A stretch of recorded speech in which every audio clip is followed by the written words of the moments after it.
Iran Israel যুদ্ধে অস্থির মধ্যপ্রাচ্য।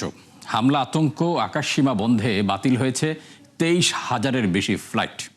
ফলে বিপাকে 10 লাখের বেশি মানুষ। সরবরাহ সংকটে এরই মধ্যে 80% বেড়েছে জেট ফুয়েলের দাম, বাড়তে পারে বিমান টিকিটের দামও। এমন পরিস্থিতিতে হুমকির মুখে প্রায় $12 ট্রিলিয়ন ভ্রমণ শিল্প। নাদিয়া ইসলাম তুলির রিপোর্টে বিস্তারিত। ইরান ইসরায়েল টানা সংঘাতে বিপর্যয়ের মুখে বৈশ্বিক অ্যাভিয়েশন খাত।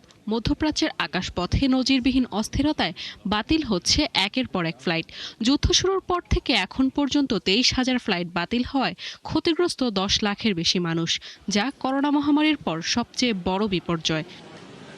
গেল 28 ফেব্রুয়ারি থেকে ইরান, ইসরায়েল, কাতার, ইরাক, বাহরাইন, কুয়েত এবং সিরিয়ার আকাশসীমা প্রায় বন্ধ থাকায় ভেঙে পড়েছে আঞ্চলিক বিমান যোগাযোগ ব্যবস্থা। অক্সফোর্ড ইকোনমিক্সের মতে, সংঘাতের কারণে চলতি বছর মধ্যপ্রাচ্যে পর্যটক কমতে পারে 27% পর্যন্ত।